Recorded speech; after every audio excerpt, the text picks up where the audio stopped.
할렐루야. 귀한 수요일 아침입니다. 오늘도 영상 예배를 통해서 함께 하나님의 말씀을 나누는 시간이 되었으면 좋겠습니다. 날씨가 아침에는요 좀 시원하다가 점심때는 무더워집니다. 이제 여름이 다가오고 있음을 느끼게 되는데, 이렇게 온도차가 심할 때에 여러분들 건강 조심하시고요, 또 계절의 변화를 보시면서 하나님의 사랑을 또 그 안에서 느끼시는 저와 여러분들이 되었으면 좋겠습니다. 오늘 함께 나눌 말씀은 갈라디아서 5장 22절부터 24절 말씀입니다. 제가 봉독하여 드립니다. 오직 성령의 열매는 사랑과 희락과 화평과 오래 참음과 자비와 양선과 충성과 온유와 절제니 이 같은 것을 금지할 법이 없느니라. 그리스도 예수의 사람들은 육체와 함께 그 정욕과 탐심을 십자가에 못 박았느니라. 아멘. 오늘 말씀 제목은요, 오래 참아야 합니다. 오래 참아야 합니다라는 제목으로 함께 하나님의 말씀을 잠깐 나누도록 하겠습니다. 예전에 우리나라를 외국 사람들이 우리나라 사람들을 보았을 때요, 이런 말을 많이 했대요. 야, 예전에 그 어려운 시기도 다 겪어내고 또 힘든 일도 있었는데 참 고통과 억압 또 여러 가지 어려움들을 꾸준하게 잘 견디는 민족이다 라고 칭찬도 했대요. 인내의 민족이라는 것을 칭찬을 했겠지요. 그런데 지금 전 세계 사람들이 우리나라를 볼 때 어떻게 보느냐, 그 인내는 없어진 것 같아요. 왜냐하면 우리나라는 빨리빨리라는 문화가 있지 않습니까? 그렇게 빨리빨리 급한 마음 이렇게 변해버려서, 물론 그것 때문에 한강의 기적도 만들어내고 단기간에 전쟁을 겪고 나서도 이렇게 눈부신 발전을 할 수 있는 것도 성급한 마음, 빨리빨리라는 그 문화 때문일 수도 있지요. 그래서 외국 사람들이 우리나라 와서 먼저 배우는 것이 빨리빨리. 음식점에 가서 앉자마자 음식 짜장면 빨리 주세요, 빨리 주세요. 이게 우리나라 사람들이에요. 그렇죠? 엘리베이터 타도 바로 뒷사람이 타던 말던 문 닫힌 버튼을 누르는 게 바로 우리들입니다. 이것뿐만 아니에요. 자판기에서 커피 동전 넣고 예전에 커피 나오기도 전에 손을 넣어가지고 막 손을 디는 사람들도 있고요, 아이스크림도 그냥 한 입 넣었다가 막 목이 아프고 막 머리가 아파가지고 막 고생하시는 분들도 보면 참 빨리빨리, 참 급한 마음들이 많구나.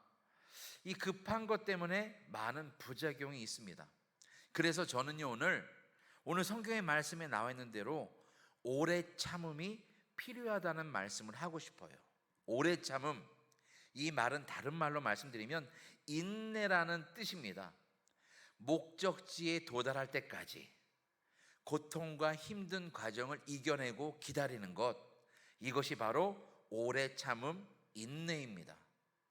왜 우리가 오래 참음과 인내를 배워야 될까? 이것은 하나님께서 우리에게 오래 참음의 본을 보여주셨기 때문이에요.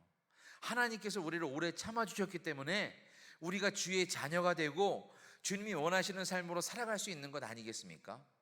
만약에 하나님께서 오래 참음이 없으시고 빨리빨리였다면요, 다음 주에 우리 성도님들 이 자리에서 예배 드리실 분들이 없을 수도 있어요.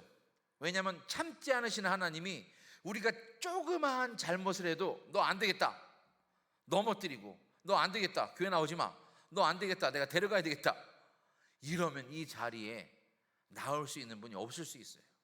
그런데 하나님은 우리가 어떤 잘못을 저지르더라도 회개할 때까지, 주님의 품에 돌아올 때까지 탕자를 기다리는 아버지의 마음으로 하염없이 기다리시는 하나님이라는 것을 기억하시기 바랍니다.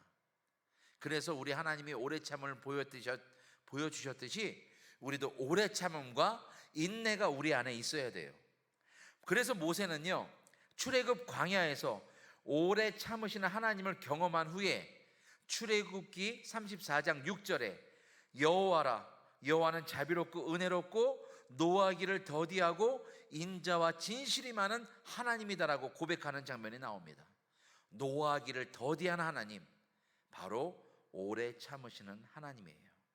이 오래 참음은 우리 사람과의 관계를 유지하는데도 아주 필요합니다. 다른 사람이 나에게 잘못을 저지르면 막 버럭 화를 내는 것이 아니라 이 사람이 온전한 길로 갈 때까지 마치 우리가 자녀를 기다려주는 것처럼 우리가 다른 사람을 오래 참음으로 인내하고 용서하고 생각해 줄 때에 그와의 관계가 회복되어지고 또 갈등이 해소가 되는 것을 우리는 보게 됩니다. 오래 참음, 바로 이 인내는 우리에게 얻는 유익이 많습니다. 급하게 일 처리한 사람들은 이 일이 제대로 되지가 않아요. 그런데 천천히 인내하면서 조금씩 준비한 모든 일들은 잘 해결되고 계획대로 이루어지는 것을 보게 됩니다. 오래 참는 것, 바로 내가 하는 일에 적용했으면 좋겠습니다. 세상 만사가 빨리빨리 내 생각대로 바로바로 이루어지는 게 아니니까 우리 하나님이 원하시는 대로 오래 참음으로 인내로 살아갔으면 좋겠습니다. 전도서 7장 14절에 이런 말씀이 있더라고요. 형통한 날에는 기뻐하고 곤고한 날에는 되돌아보아라. 할렐루야. 형통한 날에는요, 하나님께서 나에게 이러한 형통을 주셨으니까, 나에게 좋은 것을 주셨으니까 감사하고 마음껏 기뻐하는 거예요. 그런데 형통하지 못한 날, 곤고한 날, 일이 풀리지 않는 날, 이런 때는 말씀에 나와 있는 대로 되돌아보는 저와 여러분들이 되었으면 좋겠습니다. 내가 너무 급했던 건 아닌가? 예전에 내가 이런 일이 있을 때 어떻게 해결했지? 또 그 자리에서 하나님께 기도하면 하나님께서 또 형통한 길을 열어주실 줄로 믿습니다. 오래 참음을 하나님으로 말씀으로 지키는데 적용하는 저와 여러분들이 되었으면 좋겠습니다. 생각해 보세요. 아브라함에게 하나님께서 말씀하셨어요. 너는 너의 고향을 떠나서 내가 지시한 땅으로 가라. 내가 너에게 자손을 많이 주겠다. 그 약속을 하셨는데 수십 년이 지나도 자녀가 생겼습니까? 오래 참음으로 그 약속을 믿고 기다렸어야 하는데 기다리지 못한 아브라함은 사라가 자녀를 못 낳으니까 사라의 몸종을 통해서 아들을 하나 낳아서 이스마엘, 하갈을 통해서 난 이스마엘로 말미암아 어려움들을 당하는 것을 보게 되잖아요. 하나님의 말씀을 믿고 기다리는 우리 성도님들이 되었으면 좋겠습니다. 사랑하는 성도 여러분, 하나님께서는 언젠가 주십니다. 그런데 그 주실 모든 것들을 우리가 기다림으로, 오래 참음으로, 인내로 기다릴 때에 하나님께서 우리에게 주시는 것을 받을 때, 인내로 기다려서 받을 때에 더 큰 기쁨이 우리에게 넘쳐날 줄로 믿습니다. 오래 참음, 이 인내가 없으면 언제 우리 마음속에 의심 마귀가 들어올지 몰라요. 나는 왜 이 일이 해결이 되지 않지? 나는 왜 건강이 좋아지지가 않지? 나는 왜 상황이 변하지 않지? 설마 하나님께서 나와 함께 하시는 게 아니고 하나님께서 내 기도를 이루어지지 않는 거 아니야? 의심하는 마음이 자꾸 생기는 거예요. 여러분, 의심하지 않기 위해선, 하나님의 뜻을 이루기 위해선 오래 참음으로 살아가는 저와 여러분들 되시길 주님의 이름으로 축원합니다.